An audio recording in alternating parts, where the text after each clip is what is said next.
Hello friends, स्वागत है आपका अपने चैनल फैक्ट्स अराउंड में। अगर आप हमारे चैनल पे नए हैं तो प्लीज चैनल को सब्सक्राइब करना ना भूलें। आज का हमारा विषय है सेजेस ऑफ द वर्ल्ड, कुछ पुराने दार्शनिक गुरु। पहला है जीसस। जीसस गलील के एक यहूदी उपदेशक थे। वह एक सर्वनाशकारी आंदोलन के नेता, एक प्रसिद्ध करिश्माई चिकित्सक और समाज सुधारक थे। लोक कथाएं कहती है कि वह पवित्र आत्मा द्वारा गर्भ में आए थे, एक कुमारी से पैदा हुए थे और उनका अविश्वसनीय चमत्कार किए थे। ऐसा कहा जाता है कि वह प्रायश्चित प्राप्त करने के लिए एक बलिदान के रूप में क्रॉस पर चढ़कर मर गए और बाद में मृतकों में जीवित हो गए और स्वर्ग से में चढ़ गए, जहां से यह भविष्यवाणी की गई थी वह वापस आएगा। अधिकांश ईसाई यीशु को ईश्वर के पुत्र के रूप में पूजते हैं। उनकी मुख्य शिक्षा अजनबी और दुश्मनों सहित एक दूसरे के प्रति विनम्र, दयालु होना है। दूसरा है गौतम बुद्धा, 5वीं ईसा पूर्व। बुद्ध, जिनका नाम का अर्थ है जागृत व्यक्ति, जो अक्सर एक उत्कृष्ट व्यक्ति के रूप में चित्रित किया गया है जो संस्कारिक दुनिया से मुक्त है। कहा जाता है कि कई जन्मों के दौरान बुद्ध ने लंबे समय तक नींद और भोजन त्यागने की क्षमता विकसित की। बुद्ध ने स्वयं के इस बात से इनकार किया कि या तो मनुष्य थे या देवता, और कहते हैं कि यदि उसे ऐसा करने के लिए कहा जाए तो वह यौन तक जीवित रह सकता है। उनकी मूल शिक्षा थी कि पीड़ा जीवन का एक हिस्सा है, ब्रह्मांड में कभी भी कुछ भी नहीं खोता, परिवर्तन को अपनाना है। उन्होंने अपनी अनुयायियों से अपने जीवन में संतुलन के लिए प्रयास करने और अपने कार्यों की जिम्मेदारी लेने का आग्रह किया। अगला है ज़ाराथुस्त्र। इस व्यक्ति को अहूरा मज़दा भी कहते हैं। 11वीं से 9वीं शताब्दी पूर्व ज़ोरास्ट्र का जन्म प्राचीन ईरान में हुआ था, जहां के लोग कांस्य युग के देवताओं की पूजा करते थे। उन्होंने एक पुजारी के रूप में काम किया और 30 साल की उम्र में उन्होंने दावा किया कि एक दिव्य व्यक्ति उनके पास आया और उनसे कहा कि वह एकमात्र सच्चे भगवान है। इस गहन मुठभेड़ से प्रेरित होकर ज़ोरास्ट्र ने 2 दशकों से अधिक समय तक अपनी ईश्वरीय शिक्षाओं पर प्रसार करते हुए पूरे देश की यात्रा की। इस नए विश्वास को पारसी धर्म कहा गया और यह अच्छे और बुरे के द्वंद्व पर आधारित था। उनका मानना था कि मानव जाति का अच्छा स्वभाव अंततः उनके द्वारा किए गए बुरे कृत्यों पर विजय प्राप्त करेगा।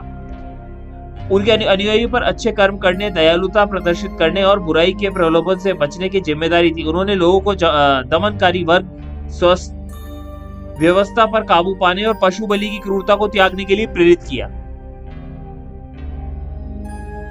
अगला है लाओ त्सु, 6ठी शताब्दी ईसा पूर्व। लाओ त्सु प्राचीन चीन के एक दार्शनिक थे जिन्होंने ताओवाद के संस्थापक के रूप में जाना जाता है। वह ताओ के शाही अभिलेखाकार और एक महान विद्वान और क्यूरेटर थे। ऐसा कहा जाता है कि जैसे जैसे वह बड़ा होता गया, वह शहरी जीवन के नैतिक पतन से थक गया और देश में एक सन्यासी के रूप में रहने के लिए पश्चिम की ओर चला गया। राज्य के सबसे पश्चिमी द्वार पर उसे महल के एक रक्षक ने पहचान लिया, जिसने बूढ़े मालिक से उसकी बुद्धिमत्ता को लिखने के लिए कहा। लाओ त्सु की मूल शिक्षा है प्रकृति में अज्ञेयवादी, जिसे कहा गया है कि दुनिया के रहस्य अंततः अनिश्चित और अज्ञात है। ताओवाद एक सरल अस्तित्व को बढ़ावा देता है, अपने अनुयायियों को निर्देश देता है कि वह प्रकृति को अपने अनुसार चलने दे। स्वीकृति की कला के रूप में जाना जाता है। छात्रों को दूसरों को हेरफेर करने की कोशिश करने से बचना चाहिए। इसकी बजाय उन्हें व्यक्तिगत स्वतंत्रता की अनुमति देनी चाहिए। अगला है कन्फ्यूशियस, 551 से लेकर 479 ईसा पूर्व। कन्फ्यूशियस एक शिक्षक, राजनीतिक और ऋषि थे। उनके दर्शन से व्यक्तिगत नैतिकता, सामाजिक शुद्धता और न्याय की खोज पर जोर दिया। कन्फ्यूशियस के विचारों को अंततः एक प्रणाली के रूप में विकसित किया गया है, जिसे कन्फ्यूशियस के नाम से जाना जाता है। उन्हें एक महान चीनी ग्रंथ लिखने का श्रेय दिया जाता है। उन्हें पारिवारिक निष्ठा, पूर्वजों की पूजा, बड़ों का सम्मान, पति पत्नी के बीच गहरी भक्ति का समर्थन किया। उन्होंने आदर्श सरकार के आधार के रूप में परिवार की भी सिफारिश की। उन्होंने सुप्रसिद्ध सिद्धांत दूसरों के साथ वह ना करें जो अपने साथ नहीं चाहते, इसका समर्थन किया, जो स्वर्णिम नियम का प्रारंभिक संस्करण है।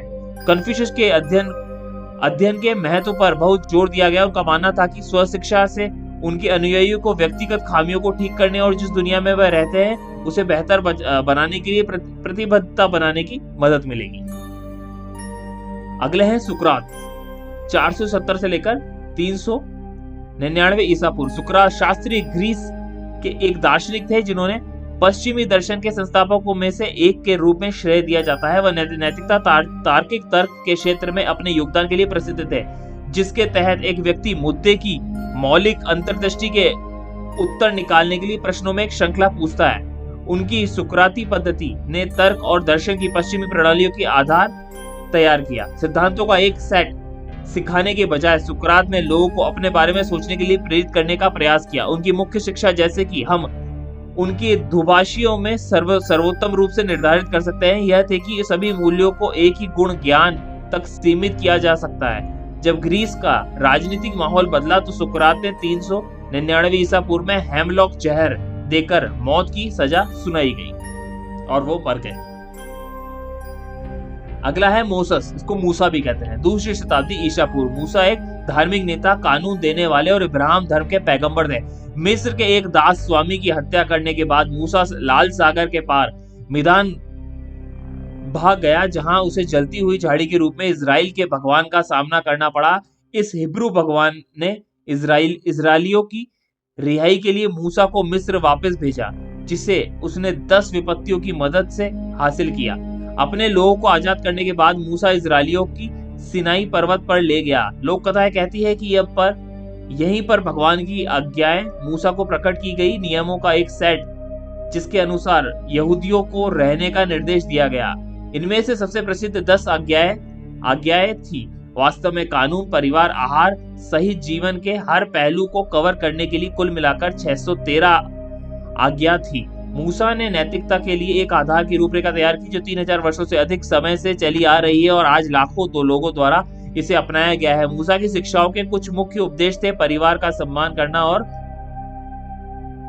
व्यभिचार, चोरी, धोखा, अन्य प्रकार के अपराधों से बचना।